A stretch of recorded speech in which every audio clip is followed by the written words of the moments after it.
How has hypnosis been impacting my life? I would hope that after tonight you could look at any practice, anything, any compound, any breathing exercise, and just be able to frame up which continuum, where on the continuum, what's it really designed to do? Move you up towards alertness or down towards calm?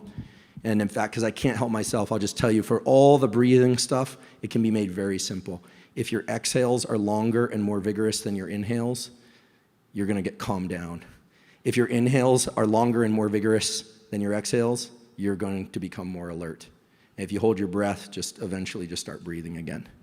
Hypnosis, it's impacted my life in a couple of ways. One way is more from a practical, scientific way, which is that my laboratory works on vision and we work on stress. But hypnosis also takes advantage of this really weird kind of cool feature, which is when you look up while not moving your head, when you look up, you actually are engaging circuits in your brainstem. They're involved in generating alertness. And when you look down and your eyes close, the opposite is true. You're engaging circuits in the brain that are taking you into a calmer state. Now, wouldn't it be wonderful if all you had to do was look down and you'd be calm, and look up and you'd be alert? That doesn't quite work that way. But to induce hypnosis, what they do is they have people look up, and then while looking up, close their eyes, which is actually kind of hard to do. Some people can't do it. Their eyes roll forward, hence the Spiegel eye roll test. Some people, their eyes you see the whites of their eyes and it looks really spooky, and they're looking up while their eyes close. Those people are very prone to hypnosis. Why? Well, hypnosis is a state of deep relaxation with alertness and focus. It's a contextual narrowing. So it's like being in early stage sleep, and that's why stage hypnosis works with people telling people to do certain things. It's not that they don't care or they're under the control of the hypnotist. It's that they forget what's around them.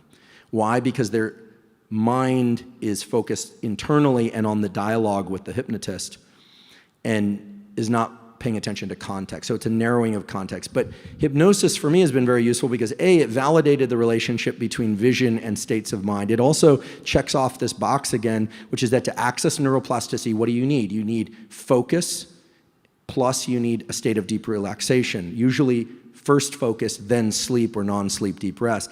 So I do a daily or maybe every other day hypnosis script it's self-directed hypnosis script of about 5 to 15 minutes, usually trying to get myself to be less pissed off about something that I'm really pissed off about, frankly.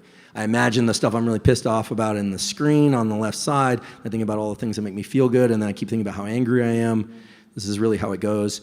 And then over time, I've noticed, well, you're coupling that bodily state of calm to the anger thing. This is all very hard to do in talk therapy.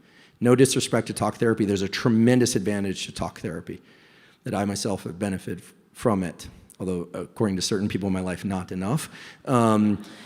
But hypnosis works because it's capturing neuroplasticity processes.